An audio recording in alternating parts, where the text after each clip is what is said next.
प्रद्युमन जोशीला नलवा और मेरे पूरे परिवार और साथियों की तरफ से आप सभी का बहुत बहुत धन्यवाद और हृदय की गहराइयों से मैं आपका स्वागत और अभिनंदन करता हूं कि आज आप एक विशेष बुलावे पर यहां पहुंचे।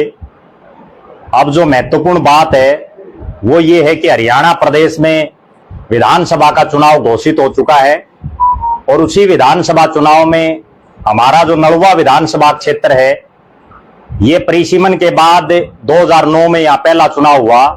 पहले चुनाव के बाद 3 अलग अलग चुनाव में 2 लोगों को नलवा विधानसभा क्षेत्र की जनता ने विधायक बनाने का काम किया और दोनों ही नेताओं की जिनको यहाँ से विधायक बनाया वो दोनों अपने अपने समय में सरकारों में रहे।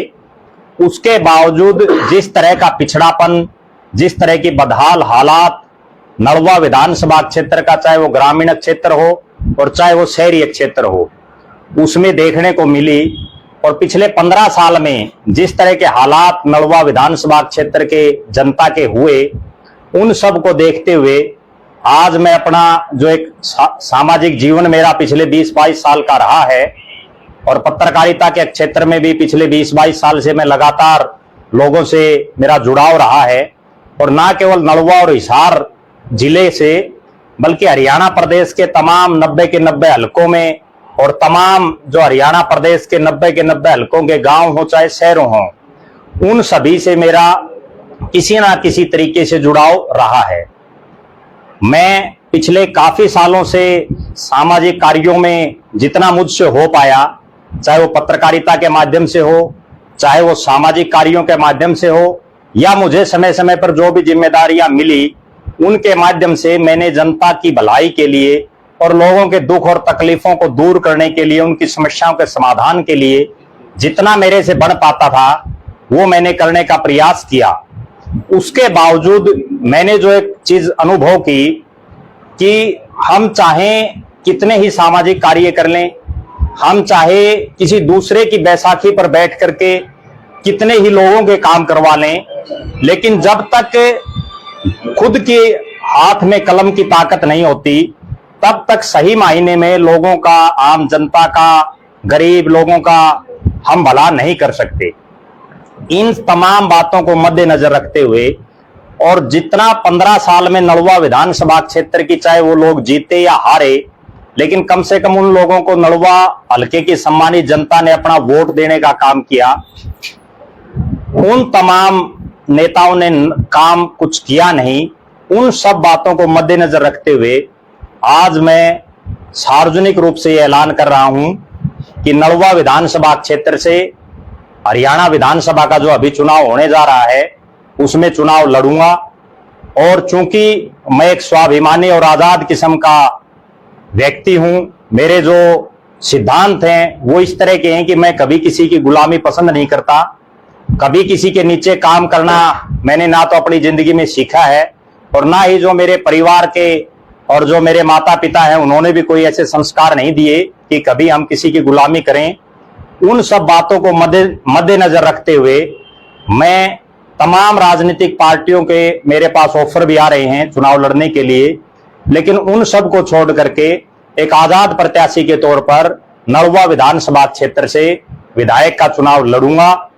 ना केवल विधायक का चुनाव लड़ूंगा बल्कि मेरी जो सूचना तंत्र है और जिस तरह के मैं पूरे विधानसभा क्षेत्र में लोगों के साथ जुड़ा हुआ हूं, मुझे पूर्ण विश्वास, भरोसा और यकीन है कि नलवा विधानसभा क्षेत्र की बहादुर और सम्मानित जनता अपने भाई, अपने बेटे प्रद्युमन जोशीला को अपना आशीर्वाद देगी और बड़ी भारी तादाद में वोट दे करके जो पिछले काफी सालों से इस विधानसभा क्षेत्र में मठाधीश टाइप के कुछ नेता बैठे हुए थे, उन लोगों को दूर करके और प्रद्युमन जोशीला को नलवा विधानसभा का विधायक बनाने का काम करेगी। और जिस तरह से पूरे हरियाणा प्रदेश के वर्तमान में जो राजनीतिक हालात हैं, आप सभी भी उन चीजों से वाकिफ हैं, जो हालात हैं जैसा 2019 में बना कि हरियाणा प्रदेश में किसी की भी सरकार, किसी भी पार्टी को बहुमत नहीं मिल पाया और भारतीय जनता पार्टी ने जोड़ तोड़ करके हरियाणा प्रदेश में सरकार बनाई, जो निर्दलियों और जेजेपी के सहारे सरकार चली। एक बार फिर से जिस तरह के हालात हरियाणा प्रदेश में बने हुए हैं और लोकसभा चुनाव में जो परिणाम आया, दोनों प्रमुख पार्टियां 5-5 सीटों पर अटक गई। कहीं ना कहीं ऐसा लग रहा है, क्योंकि मैं पूरे हरियाणा प्रदेश के बहुत से नेताओं से और आम जनता से, पत्रकार साथियों से, सबसे लगातार संपर्क में हूं, तो जो वहां से जो फीडबैक आ रहा है वो यही है कि इस बार एक बार फिर से हरियाणा प्रदेश में किसी पार्टी का बहुमत नहीं आएगा, और बहुमत ना आने की स्थिति में हरियाणा में हालात फिर से 2019 वाले बनने जा रहे हैं, और उसमें एक बार फिर से निर्दलियों के सहारे या जो आजाद होंगे उनके सहारे जो है सरकार बनेगी। और मुझे पूरा भरोसा, यकीन है कि नलवा विधानसभा क्षेत्र की जनता जब मुझे अपना प्रतिनिधि बना करके यहां से भेजेगी, तो निश्चित रूप से हम सत्ता की ना केवल सरकार में शामिल होने का काम करेंगे, बल्कि सरकार चलाने तक का मादा भी हमारे अंदर है। क्योंकि आज से पहले जिन लोगों ने हरियाणा प्रदेश में राज करने का काम किया, उन्होंने अपने अपने समय में खूब काम करवाए विकास के, मैं किसी का कोई विरोध नहीं कर रहा। उसके बावजूद बहुत से ऐसे क्षेत्र हैं जिनमें अभी बहुत ज्यादा काम करने की जरूरत है, और हो सकता है हरियाणा विधानसभा के चुनाव में कुछ ऐसे हालात और परिस्थितियां बने, जैसे आज से कुछ साल पहले झारखंड में एक ऐसी परिस्थिति बन गई थी, जब दोनों पार्टियों को बहुमत ना मिलने के हालात में एक निर्दलीय विधायक के तौर पर मधु कोड़ा को प्रदेश का मुख्यमंत्री बनाया गया। तो हमारी लड़ाई प्रदेश का मुख्यमंत्री बनने की रहेगी, और लड़ाई ये रहेगी कि नलवा विधानसभा क्षेत्र को राज्य में भागीदार दिला करके हरियाणा प्रदेश की सत्ता, हरियाणा प्रदेश की सरकार को नलवा विधानसभा के गांव, गली, मोहल्लों से सरकार चलाने का काम करेंगे। इसके अलावा मैं एक जो विशेष बात जो कहना चाहता हूं वो ये है कि आखिर मुझे चुनाव लड़ने के लिए क्यों मजबूर होना पड़ा, या मैं क्यों चुनाव लड़ने के लिए मैदान में आया। उसके पीछे 2-3 बड़े कारण हैं। मैं अगर सिलसिलेवार बात करूं, सबसे पहले हम बात करते हैं 2019 के विधानसभा चुनाव की। 2019 के विधानसभा चुनाव में नलवा विधानसभा क्षेत्र से 3 लोगों ने मुख्य रूप से चुनाव लड़ा, जिनमें भारतीय जनता पार्टी के प्रत्याशी चुनाव जीते, कांग्रेस के प्रत्याशी 2 नंबर पर रहे, और जो जेजेपी के प्रत्याशी थे वो 3 नंबर पर रहे। हालात और परिस्थितियां ऐसी बनी कि तीनों ही सरकार में शामिल रहे, और तीनों व्यक्ति जिनको नलवा विधानसभा क्षेत्र की जनता ने ज्यादातर वोट दिए, लगभग उनको 96-97% वोट मिले तीनों को, और उसके बावजूद तीनों ही लोगों ने नलवा विधानसभा क्षेत्र में विकास के नाम पर कुछ नहीं करवाया। इस नलवा विधानसभा क्षेत्र में आखिर वो लोग जिन्होंने अपने कार्यकाल में, क्योंकि 5 साल का कार्यकाल बहुत बड़ा होता है, और वो लोग कोई 4.5 साल सत्ता में रहा, कोई 3 साल रहा, कोई 5 साल रहा, उसके बावजूद विकास के नाम पर कुछ नहीं करवा पाए। आज एक बार फिर से वो नलवा विधानसभा की क्षेत्र की जनता को बहकाने, बरगलाने का काम दोबारा से करने का प्रयास कर सकते हैं। नलवा विधानसभा क्षेत्र की जो जनता है उसको ऐसे लोगों से बच करके रहना चाहिए, जिनको उन्होंने 5-5 साल का कार्यकाल दिया हो, भले ही वो हारे या जीते, लेकिन वो सत्ता में रहे, और सत्ता में रहने के बावजूद वो कुछ नहीं कर पाए। अगली जो बात है वो ये है कि 2009 में जब नलवा विधानसभा में पहला चुनाव हुआ, तो यहां की जनता ने प्रोफेसर संपत सिंह, जिनका इस इलाके से कोई लेना देना नहीं था, उनका खुद का गांव जो भट्टू फतेहाबाद जिले में पड़ता है, उसके बावजूद नलवा की जनता ने उनको विधायक बनाने का काम किया, और चौधरी भूपेंद्र सिंह हुड्डा की सरकार में वो एक ताकतवर विधायक बने। उसके बावजूद वो अपने 5 साल के कार्यकाल में कुछ नहीं कर पाए। उसी दौरान रणबीर सिंह गंगवा को इंडियन नेशनल लोकदल ने राज्यसभा का सदस्य बनाया, और राज्यसभा का सदस्य होते हुए रणबीर सिंह गंगवा भी इस इलाके के लिए कुछ नहीं कर पाए। 2014 के चुनाव में यहां रणबीर सिंह गंगवा को फिर लोगों ने जिताया। 2019 के चुनाव में गंगवा साहब को जिता करके प्रदेश में डिप्टी स्पीकर उनको बनाया गया। उसके बावजूद अगर विकास नलवा में आप देखेंगे तो आप सभी भी उस चीज से वाकिफ होंगे। मूलभूत जो सुविधाएं होती हैं, पूरे नलवा विधानसभा क्षेत्र के जितने सड़क हैं, सबसे महत्वपूर्ण सड़क है जिसमें नलवा विधानसभा का मुख्यालय भी है, हिसार से तोशाम का रोड, वो पिछले 5 साल से उसकी दुर्दशा ऐसी है जैसे मेवात के भी सड़कें नहीं हैं। दूसरी बड़ी बात, खुद रणबीर गंगवा का गांव गंगवा पड़ता है, और उनकी जो ससुराल है वो आर्य नगर पड़ती है। गंगवा से आर्य नगर का 4-4.5 किलोमीटर का रास्ता, और वो इतना खराब है कि उस पर आदमी पैदल तक भी चलना बड़ा टेढ़ा काम है। तीसरी, जहां हम बैठे हैं इसी आजाद नगर क्षेत्र में जब बारिश की 2 बूंद भी पड़ जाती हैं तो यहाँ डीसी साहब जो जिले के मालिक हैं, सबसे बड़े अधिकारी हैं जिले के, उनका रेजिडेंस यहाँ है, कमिश्नर साहब का रेजिडेंस यहाँ है। उसके बावजूद वहां 3-3, 4-4 फुट पानी खड़ा हो जाता है और लोग पैदल तो छोड़िए, बसों और ट्रकों में जाना भी बड़ा मुश्किल उनके लिए हो जाता है। इसके बाद नलवा विधानसभा में अगर हम शिक्षा की बात करें, जो सबसे मूलभूत चीज है और हर व्यक्ति को जरूरत है उसकी, पिछले अपने 5 साल के कार्यकाल में गंगवा साहब या उससे पहले प्रोफेसर संपत सिंह या उससे पहले गंगवा साहब जब 5 साल और रहे, वो ये बताएं कि उन्होंने कितने school, college, ITI, medical college इस क्षेत्र में खोले। स्वास्थ्य का जहां तक सवाल है, इस पूरे इलाके में कहीं कोई सरकारी अस्पताल में कोई सुविधा नहीं, कोई नया अस्पताल नहीं बनाने का काम इन लोगों ने किया। इसके बाद रोजगार जो सबसे बड़ा इशू है, नलवा विधानसभा क्षेत्र को आप सभी साथी भी जानते हैं, हरियाणा प्रदेश का वो इलाका है जिसका एक बहुत बड़ा भाग रेतीला है, जहां बालू रेत के टिब्बे हैं, जहां पानी नहीं चढ़ता, और यहाँ के बहुत से युवा बेरोजगार हैं। इन तमाम नेताओं ने जो हारे या जीते, अपने कार्यकाल में इस विधानसभा क्षेत्र में रोजगार के नाम पर कुछ नहीं उन्होंने करवाया। एक छोटी सी इंडस्ट्री तक उन्होंने लगवाने का काम इस पूरे इलाके में नहीं किया, जो हमारा बहुत बड़ा दुर्भाग्य है कि हमने ऐसे लोग नलवा की जनता ने चुन करके भेजे जिन्होंने केवल परिवारवाद फैलाने, केवल अपना घर भरने और केवल अपनी राजनीति चमकाने का काम किया। इसके बाद अगर बात करें, सबसे बड़ा जो इश्यू इस इलाके का हमेशा से रहा है वो है यहाँ पानी की समस्या का। यहाँ ना पीने का पानी है, ना नहरों में पानी है। हमारे नलवा गांव में स्वर्गीय ओम प्रकाश जिंदल जी जो नलवा गांव से आते हैं, और हमारा और उनका कई पीढ़ियों से एक रिश्ता रहा है बड़ा पारिवारिक।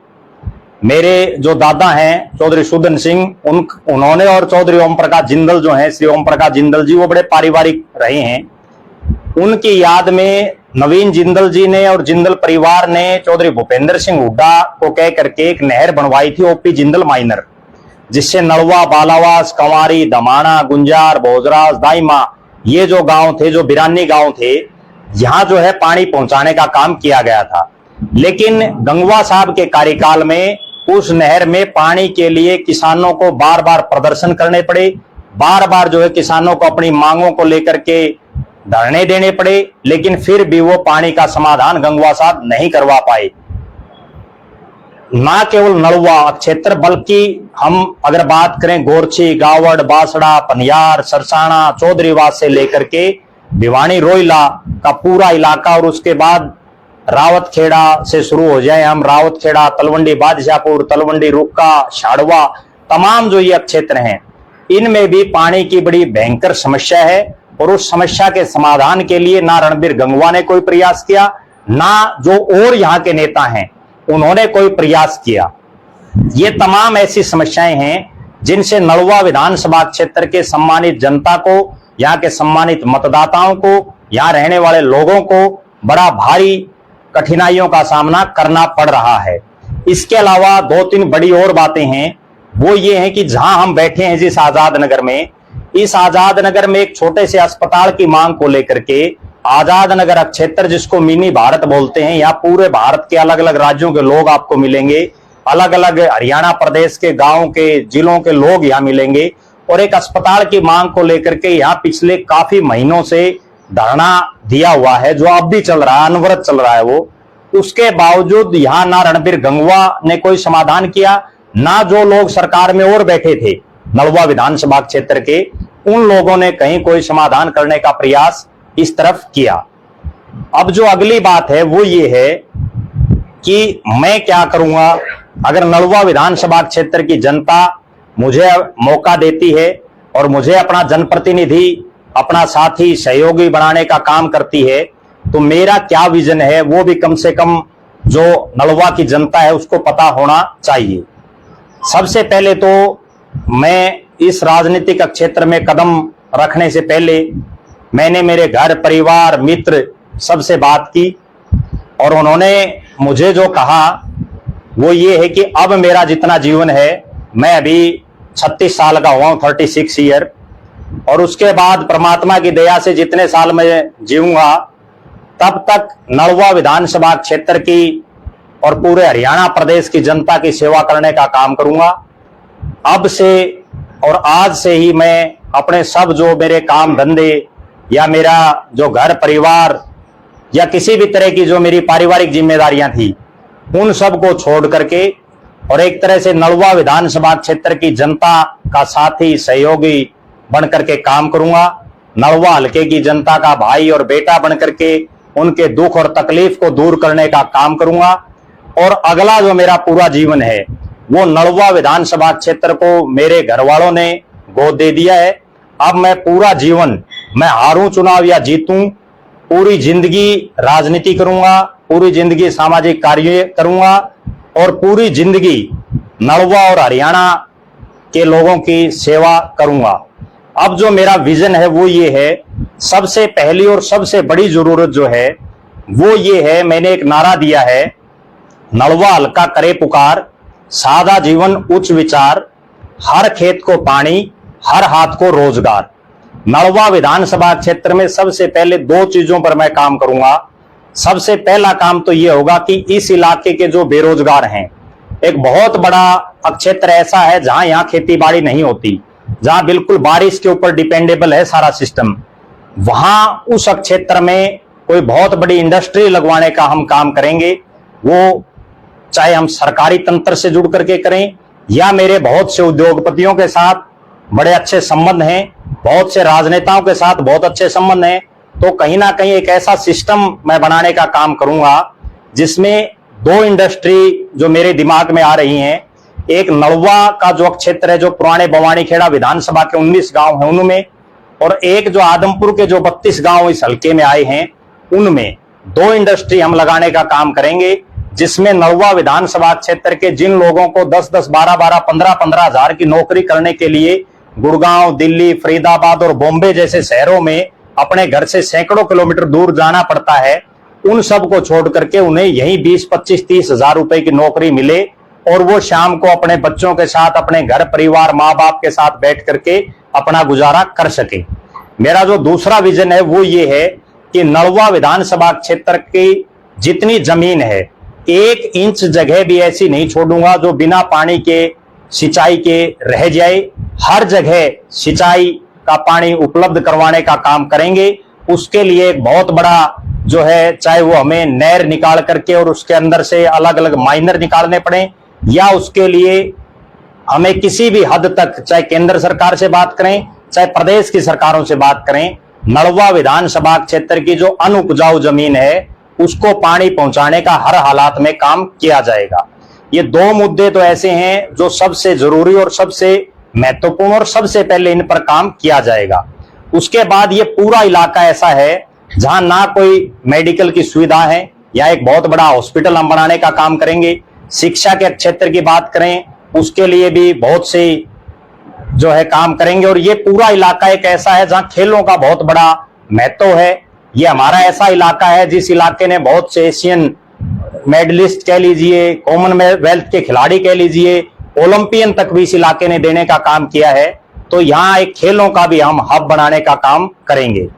इन सब चीजों के अलावा बहुत सी ऐसी मूलभूत चीजें हैं, चाहे वो बिजली की हो, पानी की हो, सड़कों की हो, जो हर आदमी की जरूरत है, वो चाहे अमीर हो चाहे गरीब हो, उन सब को करने का काम करेंगे। एक बात मैं और बता दूं, मैं अभी फिलहाल बिजली विभाग में जो बिजली उपभोक्ता शिकायत निवारण फोरम है, CGRF बोलते हैं, उसका जोनल सदस्य हूं। और बिजली के माध्यम, बिजली के कोई भी काम, चाहे वो नलवा का इलाका हो या पूरे हिसार और हरियाणा प्रदेश के अलग अलग हिस्सों में, वो मैं फोन पर भी बहुत से लोगों के मैंने करवाए हैं।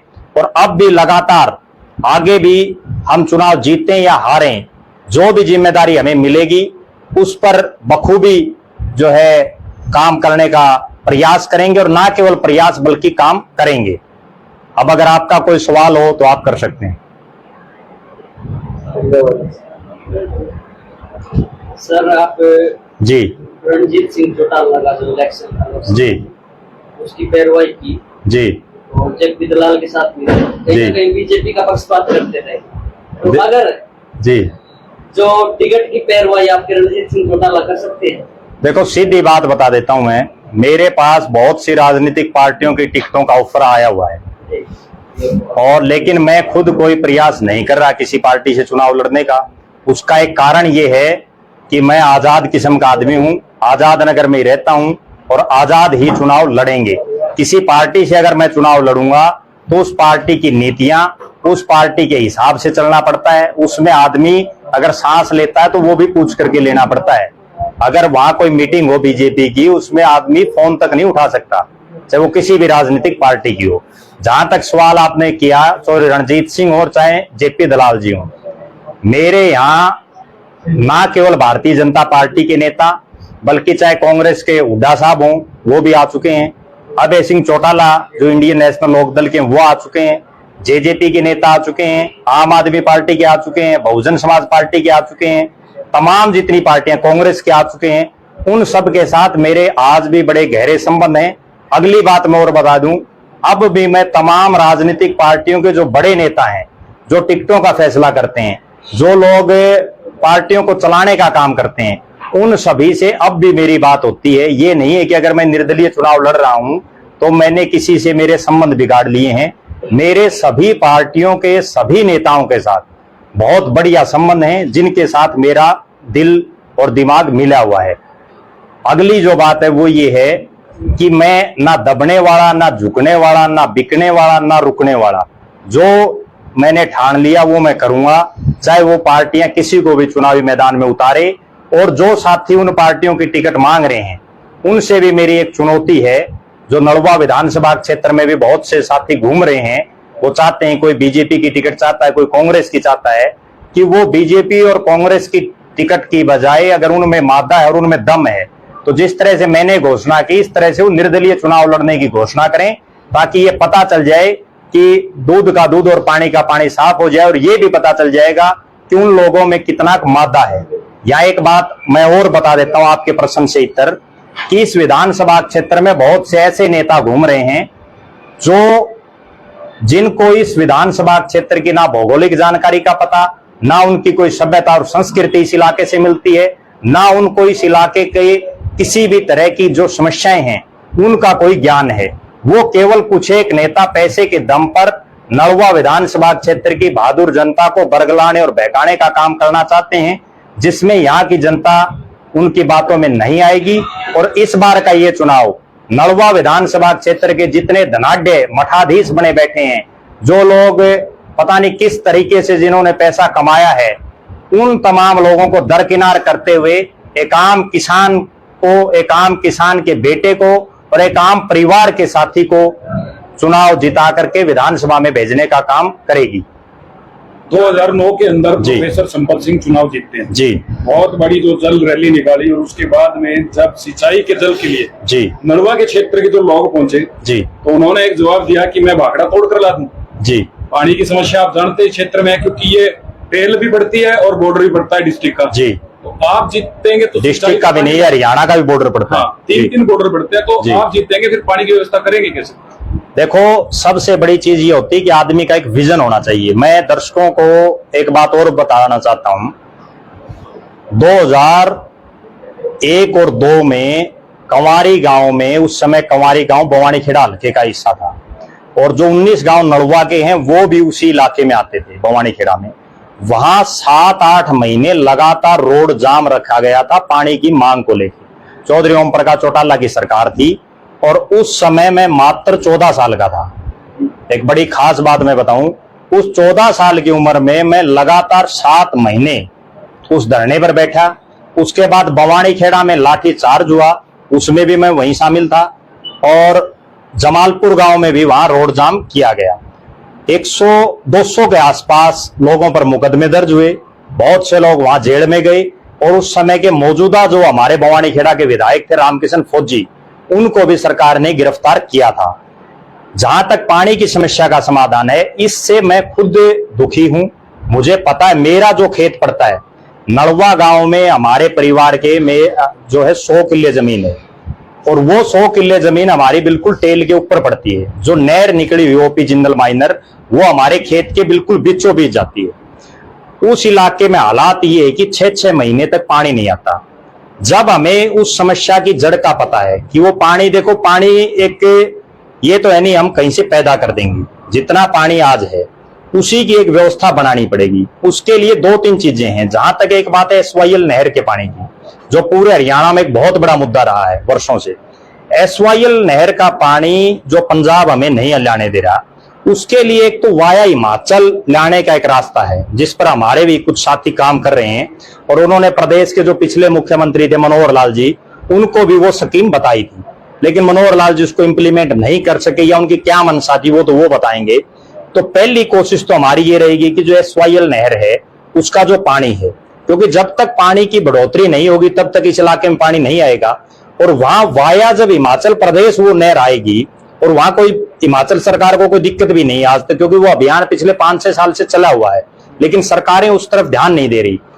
या तो वो पानी हमारे इस इलाके में आए। दूसरी बात, पानी का समान बंटवारा हो। जब तक इस पानी का समान बंटवारा नहीं होगा, हरियाणा प्रदेश का एक बहुत बड़ा इलाका ऐसा है जहां सेम आई हुई है। अपने हिसार जिले में भी सेम आई हुई है बहुत गांव में, और वो गांव ये चाहते हैं कि हमारे यहाँ पानी ना आए, कम आए। और अपने इलाका जो नलवा का इलाका है, यहाँ ये हालात है कि अपने यहाँ बाजरा तक भी नहीं होता, बहुत सी ऐसी जमीन है।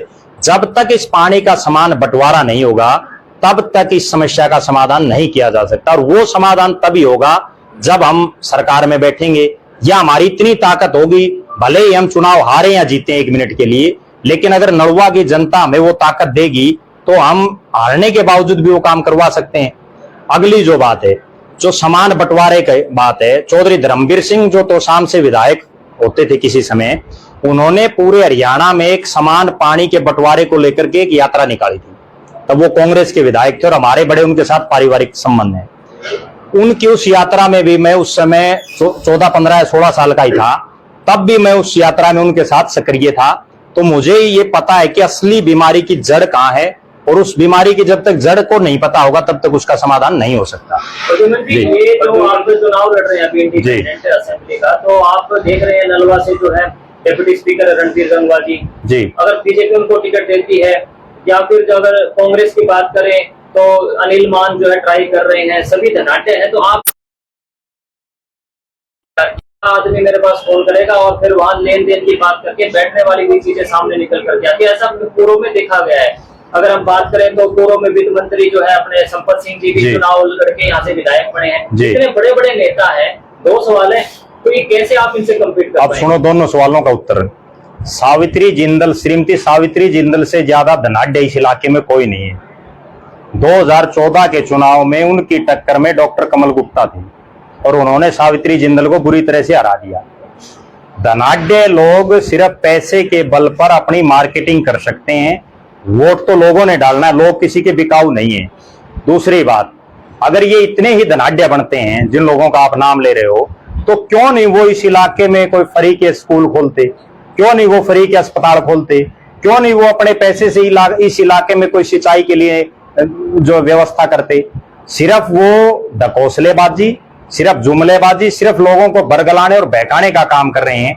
अगर इतना ही मोटा पैसा है इन लोगों के पास, और जैसा अभी पीछे रणबीर गंगवा जी की पार्टी के जिला के मंत्री हैं और श्री जो है वो महामंडलेश्वर भी हैं, दर्शन गिरी जी महाराज, उन्होंने भी एक प्रेस कॉन्फ्रेंस करके एक आरोप उनके ऊपर लगाया था कि इन्होंने जो जनता कह रही है कि बहुत से पेट्रोल पंप खोल दिए। अगर इतना पैसा है तो फिर वो कम से कम, अब चुनाव है 1 महीने के लिए, अपने सारे पेट्रोल पंपों में तेल फ्री दे दें लोगों को। कुछ वो करके तो दिखाएं। दूसरा जो आपका सवाल है वो सुनो। मैंने इससे पहले ये एक बात कही कि प्रद्युमन जोशीला वो शख्स है जो ना बिकेगा, ना झुकेगा, ना रुकेगा, जो उसने ठान लिया। और मेरा जिंदगी का आज तक का एक नेचर है, जो चीज मैंने तय कर ली वो मैं करता हूं। मैं किसी पार्टी में इसीलिए नहीं जा रहा क्योंकि मैं कभी किसी की गुलामी पसंद नहीं करता। हालांकि राजनीति संभावनाओं का खेल है, पता नहीं कब भविष्य में आगे क्या हो जाए, वो एक अलग बात है। लेकिन ये निश्चित है कि 2024 का जो विधानसभा का चुनाव है वो 100% मैं जीतूंगा और जीतने के लिए चुनाव लड़ रहा हूं। और जो लोग, एक बात और बता देता हूं मैं, जिन लोगों की आप बात कर रहे हो कि बड़े नेता आपको फोन कर देंगे, वो बड़े नेता अब भी मेरे पास फोन करते हैं। जितने बड़े नेता जो लोग समझते हैं, उनकी जितने ये नलवा विधानसभा में टिकट मांग रहे हैं ना, एक ऑन कैमरा एक बात और कहता हूं मैं, बहुत से ऐसे नेता उनमें से जिनकी ये हिम्मत नहीं है कि वो अपने आका को ये कह दे कि मुझे टिकट दे, जिसके दम पर वो कूद रहे हैं। दूसरी बात, जो आका उनके हैं, उनके वो फोन तक भी नहीं उठाते। जो नलवा विधानसभा से मेरे पास बाकायदा मैं सबूत भी बता सकता हूं कि फला नेता है, ऐसे ऐसे नेता हैं जो यहां ये घूम रहे हैं कि मेरी टिकट तो फाइनल है, मैं जेब में ले रहा हूं, और उनके जिसके दम पर वो कूद रहे हैं वो नेता उन नेताओं के फोन तक भी नहीं उठाता। और जहां तक आपने जो अगली बात कही कि वो बड़े नेता फोन करें, बड़े नेता हर रोज फोन करते हैं मेरे पास, और मैं बड़े नेताओं में रहता हूं।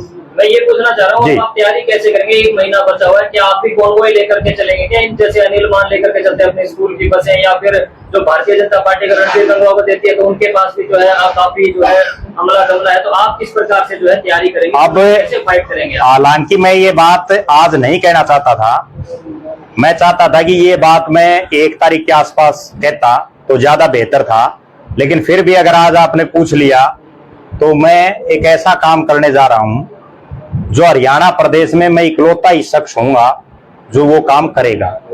मैं अभी जो मैं सोच रहा हूं, जो मैंने जो प्लानिंग की है, हालांकि राजनीति में कभी भी अपनी जो प्लानिंग होती है वो पहले लीक नहीं करनी चाहिए, लेकिन आप मेरे भाई हो तो इसलिए मैं आपको बता रहा हूं, मैं पूरा चुनाव ट्रैक्टर के ऊपर लड़ूंगा।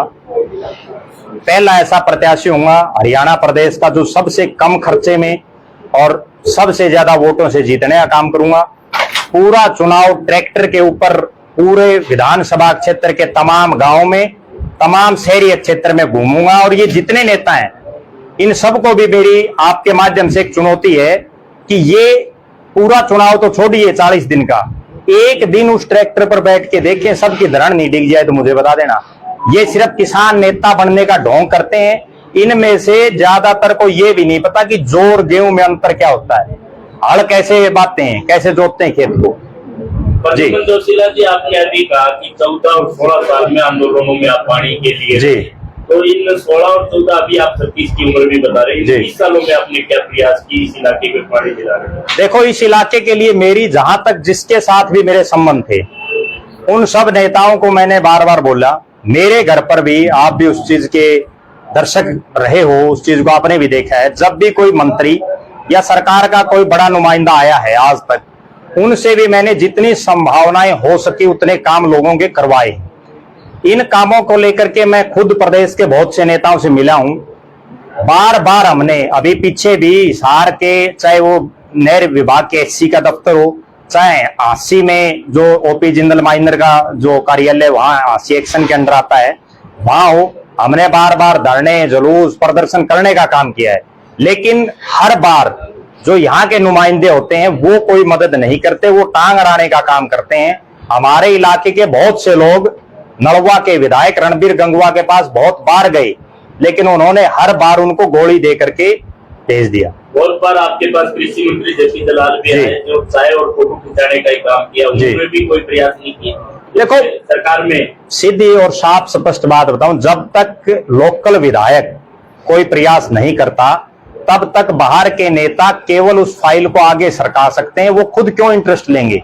जब तक आपके इलाके का नुमाइंदा कोई इंटरेस्ट नहीं लेगा तो कैसे वो इंटरेस्ट लेंगे? उम्मीदवार की बात करें तो सभी उम्मीदवार जो चुनाव लड़ने के लिए प्रदर्शन कर रहे हैं जी, क्या आपके द्वारा प्रदर्शन किया जाएगा विधानसभा क्षेत्र? देखो, बिल्कुल किया जाएगा। कल से, आज मैंने चुनाव की घोषणा कर दी है, कल से मैं पूरे विधानसभा क्षेत्र में, वैसे तो मैं पहले भी, मेरे को नलवा विधानसभा क्षेत्र की हर गली, हर गांव, हर मोहल्ले से मैं वाकिफ हूं। यहाँ के लोग मुझे जानते हैं, लोगों के बहुत से मैंने यहाँ के काम भी करवाए हैं। अगली जो बात यह है कि मेरा जो पारिवारिक बैकग्राउंड है, मेरे परिवार से बहुत बार सरपंच, इस इलाके से जिला पार्षद, ब्लॉक समिति के चेयरमैन, और बहुत बार हम यहाँ के जनप्रतिनिधि रह चुके हैं। अगली एक खास बात और है, वो ये कि हमारा परिवार आज तक अपनी जिंदगी में कोई चुनाव नहीं हारा। जिस चुनाव में हमने आज तक लड़ा है वो तमाम चुनाव हम जीते हैं।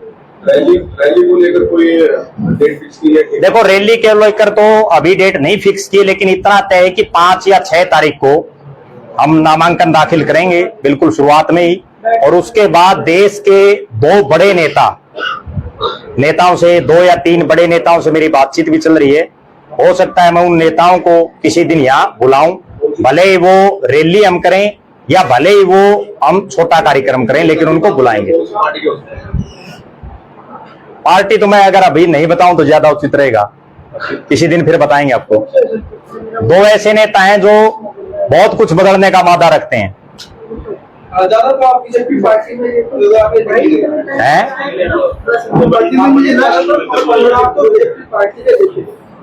प्रद्युमन जिला ये है कि जी। 2 महीने पहले लोकसभा चुनाव हुए जी। तक तो आपने बीजेपी की मदद की, और जहाँ तक मैं हल्के की बात करूँ बीजेपी 24 वोटों से हारी, तो कहीं न कहीं ऐसा तो नहीं है कि बीजेपी अपना एक पीछे का बैकग्राउंड क्लियर करने के लिए 2,500 वोट आपको दिला दे और यहाँ की सीट निकाल दे, फिर आप बीजेपी की झोली जाके बैठ जाओ। अब अगली बात सुनो, पहली ना तो मैंने बीजेपी की कोई मदद की, ना मैं कभी बीजेपी में रहा, ना मैं आज तक बीजेपी के किसी पर्सनल कार्यक्रम में शामिल हुआ। मैंने मदद की चौधरी रणजीत सिंह की, जो मैं बिल्कुल ऑन कैमरा कह रहा हूं, और वो मदद मैंने ये ना तो पूरे हल्के में किसी को मैंने ये कहा कि आप बीजेपी को वोट डालो। मैंने सिर्फ चौधरी रणजीत सिंह के साथ मेरे निजी संबंध हैं और एक पारिवारिक संबंधों के नाते ही मैंने उनकी मदद की। अगली बात ये है, आज तक जितने नेता मेरे घर पे आए हैं या जिन नेताओं के साथ मैंने मीटिंग की है, किसी से भी राजनीतिक मैंने कोई बात नहीं की, सबसे सिर्फ पारिवारिक और सिर्फ जो मेरी उनसे निजी मित्रता है उसके लिहाज से मैंने बात की है। और जहां तक नलवा से हारे हैं, उस हार के पीछे सबसे बड़ा जो कारण था वो ये था कि यहाँ के जो लोग सरकार में थे, चाहे वो रणबीर सिंह गंगवा और चाहे रणधीर सिंह पनियार हो, उनका रणबीर सिंह गंगवा का जगह जगह विरोध हुआ गांव में। उनको जब वो बोलते थे तो भी बहुत से गांव में उनको और उनके बेटे को बोलने तक नहीं दिया गया। ये नलवा की हार रणजीत सिंह की ना होकर के रणबीर सिंह गंगवा की और जो लोग बीजेपी में थे उनकी है। मैं ना बीजेपी में था ना कभी रहा। सर ये बताइए, आप एमएलए बनेंगे तो सरकार बनेगी बीजेपी या कांग्रेस की, तो आप किसके साथ जाना बेहतर समझते हैं? मैं उसके साथ जाना बेहतर समझूंगा जो, अगर बहुमत नहीं आया किसी का, तो जो मुझे मुख्यमंत्री बनाएगी। तो यानी कि आप कहीं ना कहीं दोनों हाथों में लड्डू लेकर चल रहे हैं? बिल्कुल, मेरी कांग्रेस के नेताओं से भी बड़ी आउटफिट है, बीजेपी के नेताओं के साथ भी बड़ी आउटफिट। और एक खास बात और है, नलवा की जनता को मैं राज में रखूंगा, जिसकी भी सरकार आएगी उसके साथ रहूंगा। और उस सरकार में कोशिश ये रहेगी मेरी कि मैं सबसे बड़ा पद लूं। अगर कहीं कोई उकचुक भी होगी तो उससे छोटे वाला तो जरूर मिलेगा। लास्ट में ये प्रश्न है कि क्या आप अकेले आजाद उम्मीदवार हो या आपने कोई टीम बनाई है या कोई पार्टी की घोषणा करने वाले जल्द की एक बड़ी पार्टी की घोषणा की जाए, वो दुष्यंत चौटाला की तरह आप इसी के तौर पर मुख्यमंत्री ही बन जाए? देखो, अभी फिलहाल मैं निर्दलीय आजाद चुनाव लड़ रहा हूं। आजाद चुनाव लड़ने के बाद आगे क्या हालात बनती हैं, बहुत सी ऐसी पार्टियां हैं जो मुझे इस चुनाव में समर्थन भी करेंगी। समर्थन कोई भी कर सकता है, लेकिन मैं फिलहाल निर्दलीय प्रत्याशी के तौर पर चुनाव लड़ रहा हूं। सर आपने कहा कि अगर आपको बड़ा पद ना मिले, छोटा पद मिले, तो क्या आप ये क्या लड़ाई सिर्फ पद के लिए लड़ रहे हैं? कोई पद के लिए नहीं लड़ रहा, मैं तो लड़ाई लड़ रहा हूं नलवा हल्के के जनता के कामों के लिए। अभी आपने कहा बड़ा नहीं, छोटा पद नहीं है। छोटा पद का मतलब ये है कि मुख्यमंत्री अगर नहीं बना हुए हैं तो डिप्टी सीएम बना दें, ये है बात। पानी पिया भाई, सब चाय पिला और सबके